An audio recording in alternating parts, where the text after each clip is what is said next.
Hello বন্ধুরা, এর আগে আমি তোমাদের চলন ও গমন বিষয়ের দুটো ক্লাস করিয়ে রেখেছি অলরেডি। এটা হচ্ছে চলন ও গমনের পার্ট 3। 4টে পার্টের মধ্যে আশা করি তোমাদের শেষ করে দেবো এই পার্টটা। চলন ও গমন এই যে টপিকটা, এটা যেরকম কম্পিটিটিভ এক্সামের জন্য ইম্পর্টেন্ট, তেমনি ক্লাস 9-এর জন্য ইম্পর্টেন্ট। তো বন্ধুরা, তোমরা যারা ক্লাস 9-এ পড়াশোনা করছো তারাও কিন্তু এই ক্লাসগুলো করতে পারো অবশ্যই। তো আমরা অলরেডি দুটো ক্লাস করে ফেলেছি এবং এই দুটো ক্লাসে আমরা চলন ও গমন কাকে বলে সেই জিনিসটা বুঝেছি এবং সেটা কি ছিল ব্যাপারটা সেটা বুঝেছি। তো আজকে আমরা মুভমেন্ট অফ প্লান্টের মুভমেন্ট অফ কার্ভেচার এই টপিকটা নিয়ে আলোচনা করব। আমরা অলরেডি মুভমেন্ট অফ লোকোমোশন পড়ে ফেলেছি। তো একবার আমি আগের পড়ার সাথে আজকের পড়া লিঙ্কেজ করার জন্য একটু সামারাইজ করার চেষ্টা করব পুরনো পড়াটা, ঠিক আছে, 1 মিনিটের মধ্যে। তো প্রথমে আমরা চলন ও গমন জিনিসটা কি, বা মুভমেন্ট বা লোকোমোশন মানে যখন কোনো প্রাণী বা জীব স্থির থেকে অঙ্গের নড়াচড়া করে তখন সেটা হয় চলন, এবং স্থান পরিবর্তনের মাধ্যমে যখন অঙ্গের সঞ্চালন হয় তখন সেটা হয় গমন। মানে চলন হলেই গমন হবে এরকম কোনো নিশ্চয়তা নেই, আবার কিন্তু গমন হলেই চলন অবশ্যই হবে, এটা মনে রাখতে হবে। তো মুভমেন্ট অফ প্লান্ট মানে উদ্ভিদের ক্ষেত্রে আমরা কি দেখতে পাই, সাধারণত চলন লক্ষ্য করতে পারি, এবং প্রাণীদের ক্ষেত্রে আমরা কি লক্ষ্য করতে পারি না, গমন লক্ষ্য করতে পারি। প্রথমে আমরা মুভমেন্ট অফ প্লান্ট অর্থাৎ উদ্ভিদের চলন সম্পর্কে বিস্তারিত আলোচনা করছি, এবং পরবর্তীকালে আমরা গমন সম্পর্কে আলোচনা করব, যেটা হচ্ছে প্রাণীদের ক্ষেত্রে। তো মুভমেন্ট অফ প্লান্ট অর্থাৎ প্রাণীদেহের যে চলন, সেই প্লান্ট অর্থাৎ উদ্ভিদের যে চলন, সেইটা ছিল দুই প্রকার। একটা ছিল মুভমেন্ট অফ লোকোমোশন আর movement of curvature. Movement of locomotion মানে হচ্ছে সামগ্রিক চলন। এগুলো আমরা অলরেডি একবার আলোচনা করেছি, জাস্ট একবার বলে দিচ্ছি আমি, তোমরা চাইলে আবার খাতায় লিখে নিতে পারো। মুভমেন্ট অফ লোকোমোশন মানে হচ্ছে সামগ্রিক চলন। তার মানে হচ্ছে কোনো উদ্ভিদ বা কোনো অঙ্গ সামগ্রিক স্থান পরিবর্তন করে নিজের অঙ্গ প্রত্যঙ্গ সঞ্চালন করে বা বৃদ্ধি, সেটাই হচ্ছে মুভমেন্ট অফ প্লান্ট। আর মুভমেন্ট অফ কার্ভেচার মানে হচ্ছে স্থান পরিবর্তন করবে না, কেবলমাত্র জায়গায় থেকে নিজের অঙ্গ প্রত্যঙ্গ সঞ্চালন করবে। এবার মুভমেন্ট অফ লোকোমোশন এবং মুভমেন্ট অফ কার্ভেচার, এটা দুটোই আবার একইভাবে দুভাগে বিভক্ত। একটা হচ্ছে স্পন্টেনিয়াস আর একটা হচ্ছে ইনডিউসড বা ট্যাকটিক। ঠিক একইভাবেই মুভমেন্ট অফ কার্ভেচার এবং স্পন্টেনিয়াস এবং ট্যাকটিক বা ইনডিউসড দুটি ভাগে বিভক্ত। মানে মুভমেন্ট অফ লোকোমোশন মানে হচ্ছে যখন কোনো উদ্ভিদ মানে অঙ্গের সামগ্রিক স্থান পরিবর্তনের মাধ্যমে নিজের অঙ্গ প্রত্যঙ্গ সঞ্চালন করে। কিন্তু ওই যে সামগ্রিক স্থান পরিবর্তন করলো, তারপর অঙ্গ সঞ্চালন করলো, সেটা দুভাবে তারা করতে পারে। একটা হচ্ছে স্পন্টেনিয়াস, মানে হচ্ছে বহিস্থ উদ্দীপক ছাড়াই কেবলমাত্র নিজের শক্তি বলে বা নিজের কোষের দ্বারা সামগ্রিক স্থান পরিবর্তনের মাধ্যমে অঙ্গ প্রত্যঙ্গ সঞ্চালন করতে পারে। আর একটা হচ্ছে ইনডিউসড বা টেকটিক, যেখানে বহিস্থ উদ্দীপকের প্রয়োজন হয়। ঠিক একইভাবে যেরকম মুভমেন্ট অফ কার্ভেচারও স্পন্টেনিয়াস, মানে কি মানে এক্ষেত্রেও ঠিক একইভাবে বহিস্থ উদ্দীপক ছাড়াই কেবলমাত্র নিজেই এক জায়গায় স্থির থেকে অঙ্গ প্রত্যঙ্গের সঞ্চালন করবে। ঠিক আবার অন্যভাবে ট্যাকটিক মানে বহিস্থ উদ্দীপক দ্বারা এক জায়গায় স্থির থেকে নিজের অঙ্গ প্রত্যঙ্গ সঞ্চালন করবে। তো একইভাবে এগুলো আমরা যেরকম মুভমেন্ট অফ লোকোমোশন পুরোটা আলোচনা করে নিয়েছি। এবার তোমরা বুঝতে পেরেছো আশা করি যে জিনিসটা কি। যদি বুঝতে না পারো আর একবার দেখে নিতে পারো, ঠিক আছে। মানে মেন বিষয় হচ্ছে সামগ্রিক স্থান পরিবর্তন। এটা হচ্ছে সামগ্রিক স্থান পরিবর্তন। এই সামগ্রিক স্থান পরিবর্তনের ক্ষেত্রে কখনো বহিস্থ উদ্দীপকের দরকার হচ্ছে আর কখনো বহিস্থ উদ্দীপকের দরকার হচ্ছে না। ঠিক একইভাবে মুভমেন্ট অফ কার্ভেচার অর্থাৎ এক জায়গায় স্থির থেকে অঙ্গ প্রত্যঙ্গের সঞ্চালন, সেক্ষেত্রেও যেরকম তোমার বহিস্থ উদ্দীপক ছাড়াই হচ্ছে, আবার ঠিক বহিস্থ উদ্দীপকের প্রয়োজন হচ্ছে। এই স্পন্টেনিয়াস মানে স্বতঃস্ফূর্ত, এই ট্যাকটিক মানে আবিষ্ট, এই ট্যাকটিক মানেও আবিষ্ট, ঠিক আছে। এবার আমি টোটাল যে আমাদের মুভমেন্ট অফ প্লান্ট ছিল, টোটালটাই আমি এখানে তোমাদের বলে দিয়েছি। মানে টোটাল ভাগগুলো অলরেডি আমরা মুভমেন্ট অফ লোকোমোশনের এই টোটাল পার্টটা অলরেডি আমরা পড়ে ফেলেছি। তো এটা নিয়ে আমি আর বেশি বলা বলি করছি না, তোমরা আগের ক্লাসগুলোতে দেখে নিতে পারো। আর এদিকে রয়েছে মুভমেন্ট অফ কার্ভেচার, এটা নিয়ে আজকে আমরা আলোচনা করব পুরো টপিকটা। ঠিক আছে, একবার এখানে আমি বলে দিয়েছি যে এর ভাগগুলো movement of curvature, spontaneous, tactic. Spontaneous দুই প্রকার, একটা গ্রোথ আর একটা ভেরিয়েশন। গ্রোথ মানে হচ্ছে বৃদ্ধি, যখন এই টোটালটা পড়াবো তোমরা এই জিনিসটা বুঝতে পারবে যে গ্রোথ জিনিসটা কি। আর দিকে রয়েছে ভেরিয়েশন। ভেরিয়েশন মানে হচ্ছে তোমার প্রকরণ টাইপের। আর একদিকে রয়েছে ট্যাকটিক। ট্যাকটিকটা আমরা এখানে আবার দুই ভাগে ভাগ করেছি, একটা হচ্ছে ট্রপিক আর একটা হচ্ছে ন্যাস্টিক। ট্রপিক হচ্ছে তিন প্রকার, ফটোট্রপিক, জিওট্রপিক, হাইড্রোট্রপিক। আর এদিকে রয়েছে ন্যাস্টিক, ফটোনেস্টি, থার্মোনেস্টি, নিকটিনেস্টি, কেমোনেস্টি, সিসমোনেস্টি। এবার আমরা এই টোটাল প্রত্যেকটা সম্পর্কে নিয়ে আলোচনা করব, তাহলে আমাদের উদ্ভিদের যে চলন ব্যাপারটা ক্লিয়ার হয়ে যাবে টোটালটা। ঠিক আছে, ওকে। তো প্রথমে আমরা যেটা আলোচনা করব স্পন্টেনিয়াস ট্যাকটিকটা আমি তো বুঝিয়ে দিলাম। Curvature of movement of curvature already আমি বুঝিয়ে দিয়েছি, একবার আজকে সামারাইজ করলাম হালকা করে। এবার আমরা সরাসরি গ্রোথে চলে যাব, মানে বৃদ্ধি। স্পন্টেনিয়াস মানে স্বতঃস্ফূর্ত যে চলন, এবং এক্ষেত্রে কোনো বহিস্থ উদ্দীপকের প্রয়োজন হয় না, এক জায়গায় স্থির থেকে উদ্ভিদ নিজের অঙ্গ প্রত্যঙ্গ সঞ্চালন করে। তাহলে আমরা প্রথম গ্রোথ বা বৃদ্ধির যে পার্টটা, কি করে একটা উদ্ভিদ এক জায়গায় স্থির থেকে নিজের অঙ্গ প্রত্যঙ্গ সঞ্চালন করতে পারে, তো আমরা প্রথমে সেটা আলোচনা করব। এক নম্বরে যেটা রয়েছে সেটা হচ্ছে আমরা কি দেখলাম, নিউট্রেশন, তাই তো। নিউট্রেশন বা যাকে আমরা কি বলি বাংলায় বলন কি, বা এক্ষেত্রে মানে কি করে বৃদ্ধিটা হচ্ছে না, যখন কোনো অঙ্গের যে কোনো একটা অংশের অসমান বৃদ্ধির ফলে কাণ্ডের যে অগ্রভাগ সেটা যখন আঁকাবাঁকা পথে এগিয়ে যায়, তার মানে মেনলি কি হচ্ছে, কাণ্ডের কোনো অংশের অসমান বৃদ্ধির ফলে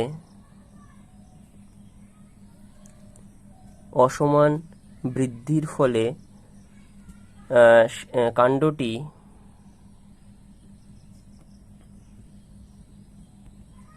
আঁকাবাঁকা পথে উপরে উঠতে থাকে।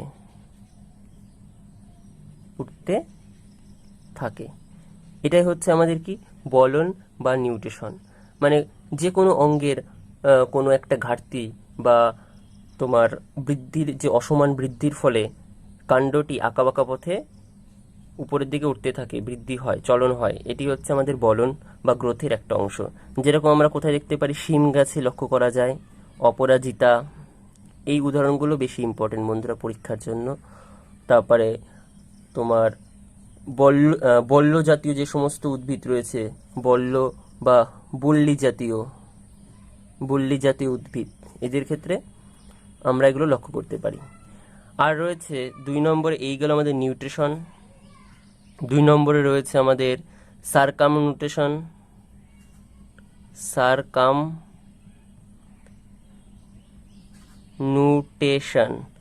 সারকামনিউটেশনকে আমরা কি বলি বাংলায়, পরিবলন। একটা ছিল বলন আর একটা হচ্ছে পরিবলন।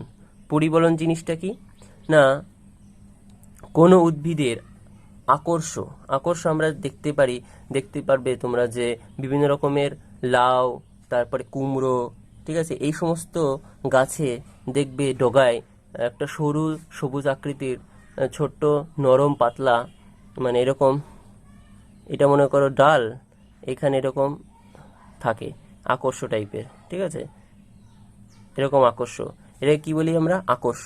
এই আকর্ষের একই দিকে ক্রমাগত বৃদ্ধি হলে কি হলো, যে এই আকর্ষগুলোর যখন একই দিকে ক্রমাগত বৃদ্ধি হয়, ফলে এটি প্যাঁচানো হয়ে যায়। এরকম প্যাঁচানো হয় কেন, এতটাই পাতলা হয় যে এরকম সোজাও উঠতে পারে না, এরকম ফলে কি হয়ে যায়, ও এরকম পেঁচিয়ে ওঠে। তো এটাকে আমরা কি বলি, সারকামনিউটেশন বা পরিবলন। ঠিক আছে, তোমরা খাতায় লিখে নিতে পারো। যখন কি হচ্ছে না, আকর্ষ একই দিকে বৃদ্ধির ফলে এতটাই পাতলা হয়, ফলে ওরা কুঁচকে যায়। ঠিক আছে, তাহলে এরকম বৃদ্ধিকে আমরা কি বলি, পরিবলন। লাউ কুমড়োর ক্ষেত্রে এটা লক্ষণীয়। তারপরে হচ্ছে হাইপোনেস্টি। 3 নম্বরে কি রয়েছে আমাদের? হাইপোনেস্টি। এটা এরকম কোনো বাংলা নেই, হাইপোনেস্টি বলে বাংলাতে। হাইপোনেস্টি কি না, পাতার নিম্ন পৃষ্ঠের তুলনায় ঊর্ধ্ব পৃষ্ঠের মানে পাতার যে নিম্ন পৃষ্ঠ রয়েছে সেই নিম্ন পৃষ্ঠের কোষগুলির উপর পৃষ্ঠের কোষগুলির তুলনায় দ্রুত বৃদ্ধি পায়। তার মানে কি বলছি? নিম্ন পৃষ্ঠের কোষগুলি দ্রুত বৃদ্ধি।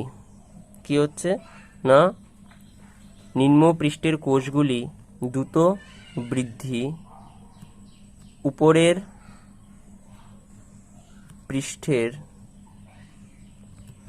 কোষ তুলনায়।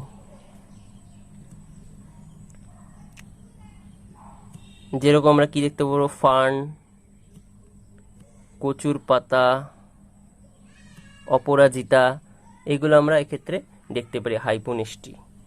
4 নম্বর যেটা রয়েছে সেটা হচ্ছে এপিনেস্টি। এপিনেস্টি কি?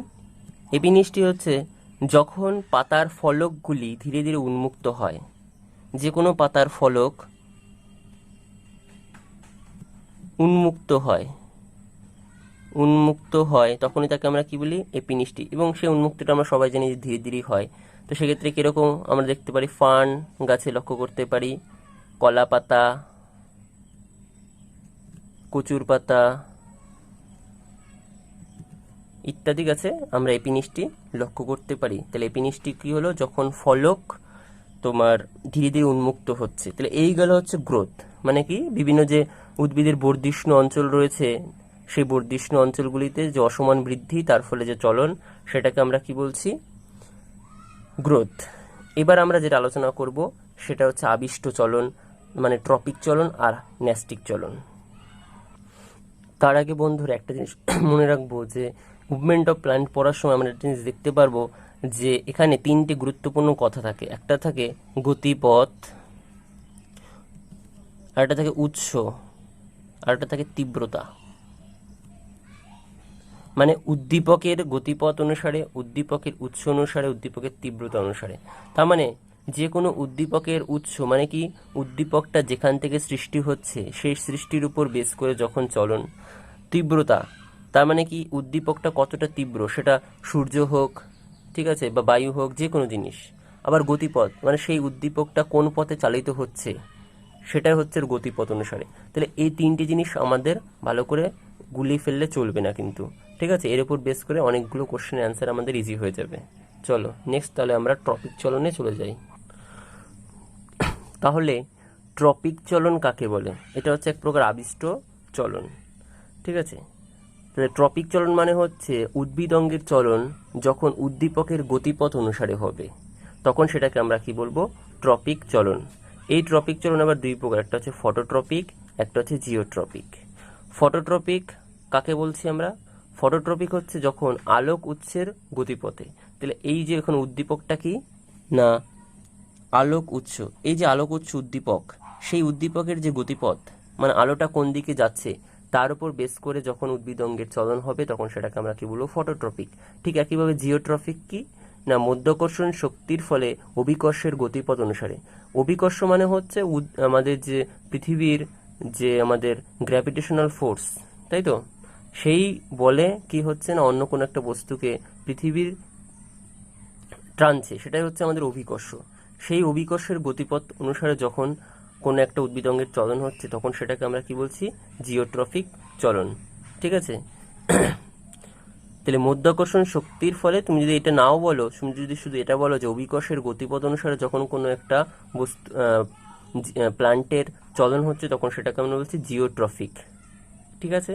তাহলে এটাকে আমরা মেনলি কি দেখলাম যে ট্রপিক চলনে গতিপথ অনুসারে। সেই গতিপথটা কিরকম না, একটা হচ্ছে আলোক উৎসের বা আলোক উদ্দীপকের গতিপথ, আর একটা হচ্ছে অভিকর্ষের উদ্দীপকের গতিপথ, ঠিক আছে?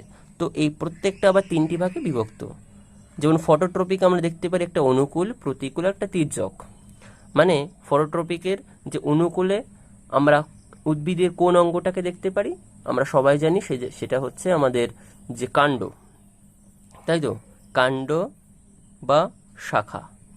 তাহলে উদ্ভিদের যে কাণ্ড বা শাখা সেটা কিন্তু অনুকূল আলোকবর্তী বা অনুকূল যে ফটোট্রপিক তার একটি উদাহরণ, বা পজিটিভ যাকে বলি আমরা ফটোট্রপিক। ঠিক আছে, এই যে ওই যে অনুকূল, একটা জিনিস এখানে ইনফরমেশন মনে রাখবে যে বন্ধুরা, এই যে কাণ্ডটা উপরে বাড়ছে বা শাখাটা উপরে বাড়ছে, তার পেছনে কোন প্রকার হরমোন সবচেয়ে বেশি হেল্পফুল, সেটা হচ্ছে আমাদের অক্সিন হরমোন। এটা মনে রাখবে যে উদ্ভিদের কাণ্ড বা শাখা বৃদ্ধির পেছনে কোন হরমোন দেয়, সেটা হচ্ছে অক্সিন হরমোন। ঠিক আছে, আর প্রতিকূল মানে কি, আলোক উৎসের গতিপথ অনুসারে উদ্ভিদের কোন অঙ্গটি কাজ করে না, সেটা হচ্ছে কি না, আমাদের সবাই জানি সেটা হচ্ছে মূল, যাকে আমরা কি বলি নেগেটিভ ফটোট্রফিক। আর রয়েছে তির্যক মানে হচ্ছে কোনাকুনিভাবে। ঠিক আছে, যাকে বলি আমরা ট্রান্সভার্সলি, সেটার একটা উদাহরণ কি বা কোন অংশ, সেটা হচ্ছে আমাদের পাতা হচ্ছে আলোক উৎসের গতিপথে তির্যকভাবে এগিয়ে যাচ্ছে, সেটা হচ্ছে আমাদের পাতা। এবার রয়েছে আমাদের জিওট্রপিকের ক্ষেত্রেও ঠিক একইভাবে অনুকূল, প্রতিকূল এবং তির্যক। তো অনুকূলের ক্ষেত্রে মানে কি, মানে অভিকর্ষের গতিপথ অনুসারে খুব ভালোভাবেই উদ্ভিদের কোন অংশটাই আমরা দেখতে পারি। দেখো, ফটোট্রপিকের সঙ্গে তুলনা করলে আমরা এক্ষেত্রে আবারও বলতে পারি যে যেহেতু আমরা কি জানি যে ভূপৃষ্ঠে যত নিচে যাব তত কি হয়, গ্র্যাভিটেশনাল ফোর্স একটু হলেও, যেমন ভূপৃষ্ঠে সবচেয়ে বেশি আমাদের গ্র্যাভিটেশনাল ফোর্স, তাই তো, তারপর থেকে যত নিচে যাব তত কমতে থাকে। তো অনুকূলে কি দেখতে পাচ্ছি আমরা, সেটা ক্ষেত্রে মূল, এক্ষেত্রে আমরা বলবো যে মূল হচ্ছে পজিটিভ জিওট্রফিক। আর প্রতিকূলের ক্ষেত্রে কোনটা, প্রতিকূল জিওট্রফিকের উদাহরণের প্রতিকূল বা যে আমাদের নেগেটিভ, তাই তো, নেগেটিভ যে জিওট্রফিক, সেই নেগেটিভ জিওট্রফিকের ক্ষেত্রে উদ্ভিদের কোন অঙ্গটি সবচেয়ে কার্যকারী, সেটা হচ্ছে আমাদের কাণ্ড, তাই তো, কাণ্ড। এবং তির্যকের ক্ষেত্রে রয়েছে আমাদের পার্শ্বীয় মূল। মেন মূল সেটা হচ্ছে আমাদের অনুকূল এবং পার্শ্ববর্তী মূল হচ্ছে তির্যক। বা যখন কোনো একটা বট গাছের শাখা প্রশাখা যখন আমাদের মাটির উপরে লক্ষ্য করতে পারি, সেটাও কিন্তু আমাদের তির্যক জিওট্রফিকের অন্তর্গত। তাহলে পার্শ্বীয় মূল। ঠিক আছে, এক্ষেত্রে উদাহরণগুলো বেশি ইম্পর্টেন্ট। তো এই ছিল আমাদের কি আবিষ্ট চলনের, ট্রপিক চলনের ব্যাপারটা। এবার আমরা হাইড্রোট্রপিক বা হাইড্রোট্রপিজম নিয়ে আলোচনা করব। হাইড্রো মানে আমরা জানি সবাই যে জলের সঙ্গে সম্পর্কযুক্ত। তাহলে হাইড্রোট্রপিক মানে কি, আগেরটা আমরা কি দেখলাম যে ট্রপিক চলন, সেটা হচ্ছে উদ্দীপকের গতিপথ। ঠিক একইভাবে এখানে জলের উৎসের গতিপথ, তাই হাইড্রো। ঠিক আছে, এটাও কিন্তু বন্ধুরা মনে রাখবে, আমরা যে ট্রপিক চলন পড়লাম, সেই ট্রপিক চলনের একটা ভাগ, একটা ছিল ফটোট্রপিক, একটা ছিল জিওট্রপিক। ফটোট্রপিক, জিওট্রপিক এবং হাইড্রোট্রপিক এখানে আমি আলাদা করে লিখেছি, কিন্তু এটা খেয়াল রাখবে। তো জলের উৎসের গতিপথ, ট্রপিক চলন ছিল কি উদ্দীপকের গতিপথ। তো আমরা ওখানে তিনখানা গতিপথ পড়লাম, একটা হচ্ছে ফটোট্রপিক মানে আলোক উৎসের গতিপথ, একটা জিওট্রপিক মানে হচ্ছে অভিকর্ষের গতিপথ, আর হচ্ছে হাইড্রোট্রপিক মানে জলের উৎসের গতিপথ অনুসারে। জলের উৎসের গতিপথ অনুসারে যখন কোনো একটা উদ্ভিদ অঙ্গের চলন হয়, তখন সেটাকে আমরা কি বলি, হাইড্রোট্রপিক। এটি এবার দুই প্রকার, একটা হচ্ছে অনুকূল আর একটা হচ্ছে প্রতিকূল। তো অনুকূলের ক্ষেত্রে আমরা সবাই বুঝতেই পারছি যে মূল, এক্ষেত্রে অনুকূল হাইড্রোট্রপিক, আর প্রতিকূল সেটির ক্ষেত্রে কাণ্ড। তাহলে আমরা বলতেই পারি, যে প্রশ্ন আছে যে প্রতিকূল হাইড্রোট্রপিক কাকে বলে, বলতে পারবো আমরা। তখন আমরা কি বলবো, যে উদ্ভিদ অঙ্গের যে অঙ্গটি জলের উৎসের গতিপথ অনুসারে না গিয়ে বিপরীত দিকে ধাবিত হয়, তখন সেটাকে আমরা কি বলি, প্রতিকূল হাইড্রোট্রপিক চলন। সেক্ষেত্রে উদাহরণটা আমরা কি দিব, কাণ্ড। ঠিক আছে, এই হলো আমাদের ট্রপিক চলন। এবার আমরা পরবর্তী আবিষ্ট চলন বা ন্যষ্টিক চলন নিয়ে আলোচনা করব। ন্যষ্টিক চলন মানে হচ্ছে উদ্দীপকের তীব্রতা। তাহলে একটু আগে আমরা ট্রপিক চলন পড়লাম, সেখানে কি বলছিল না, উদ্ভিদ অঙ্গের যে গতিপথ, সেই গতিপথ অনুসারে। এটা হলো ন্যষ্টিক চলন মানে উদ্দীপকের তীব্রতা। উদ্দীপকেরা কতটা শক্তিশালী তার উপর বেস করে বিভিন্ন রকম উদ্ভিদ অঙ্গের চলন। এটি আবার 5 প্রকার। একটা হচ্ছে ফটোনেস্টি, থার্মোনেস্টি, নিকটিনেস্টি, কেমোনেস্টি এবং সিসমোনেস্টি। ফটোনেস্টি কোনটাকে বলছি? যখন উদ্দীপকের তীব্রতা কিরকম হচ্ছে না, আলোর তীব্রতা হচ্ছে কিরকম, উদ্দীপকটা এখানে কি কাজ করছে না, আলোর তীব্রতার উপর সাথে সাথে যখন উদ্ভিদ অঙ্গের চলন হচ্ছে তখন সেটাকে আমরা কি বলি, ফটোনেস্টি। তাহলে সেক্ষেত্রে আমরা পদ্মফুল আর সূর্যমুখী উদ্ভিদের লক্ষ্য করতে পারি তারা আলোর তীব্রতার উপর বেস করে নিজের অঙ্গ প্রত্যঙ্গর সঞ্চালন করছে। থার্মোনেস্টি কি? থার্মোনেস্টি হচ্ছে উষ্ণতার তীব্রতা। মানে অনেক সময় আমরা দেখতে পারি, যেমন বর্তমানকালে দেখবে যে আমরা যতই সূর্যের আলো কম থাকুক না কেন, আলো কম থাকুক না কেন, কিন্তু উষ্ণতাটা বা গরমটা কিন্তু অনেক বেশি। তো সেরকম পরিস্থিতিতে যখন উষ্ণতার তীব্রতাটা অনেক হয়, সেই উদ্দীপকের গতিপথে টিউলিপ ফুল সেক্ষেত্রে গুরুত্বপূর্ণ ভূমিকা পালন করে থার্মোনিস্টির ক্ষেত্রে। তারপরে হচ্ছে নিকটিনিস্টি। নিকটিনিস্টিতে হচ্ছে আলো থাকতে হবে এবং উষ্ণতাও থাকতে হবে। এরকম পরিবেশে আলো উষ্ণতার উদ্দীপকের তীব্রতার উপর বেস করে যখন কোনো একটা উদ্ভিদ অঙ্গের চলন হয় তখন তাকে আমরা কি বলি, নিকটিনিস্টি, যেমন হচ্ছে সিম্বগোত্রীয়। তারপরে হচ্ছে কেমোনিস্টি। কেমোনিস্টি মানে আমরা জানি সবাই রাসায়নিক পদার্থের সাথে সম্পর্কযুক্ত। তো রাসায়নিক পদার্থের সংস্পর্শে যখন কোনো একটা উদ্ভিদ অঙ্গের চলন হচ্ছে, রাসায়নিক পদার্থের তীব্রতা মানে তীব্রতার উপর বেস করে তখন সেটাকে আমরা কি বলি, ন্যাস্টিক চলন, যেমন সূর্য শিশির। তারপর হচ্ছে শিশ্মনেস্টি। শিশ্মনেস্টি হচ্ছে স্পর্শ, আঘাত এবং ঘর্ষণ জাতীয় বিভিন্ন কারণে যখন উদ্ভিদ অঙ্গের চলন হয় তখন সেটাকে আমরা কি বলি, লজ্জাপতি। যেমন ছুলে কি হচ্ছে, লজ্জাপতির পাতাটা গুটিয়ে যাচ্ছে। এই ছিল আমাদের ন্যাস্টিক চলন। দেখো বন্ধুরা, আমি যতটা পেরেছি পুরো ইনফরমেশনটা খুব সহজ ভাষায় তোমাদের দেওয়ার চেষ্টা করেছি। তোমরা কি করবে, নিজের মতো করে খাতায় নোট করে নেবে অবশ্যই, ঠিক আছে? ওকে, এবার পরবর্তী দিনে মানে পরের ক্লাসে আমরা প্রাণীর গমন অঙ্গ নিয়ে আলোচনা করব।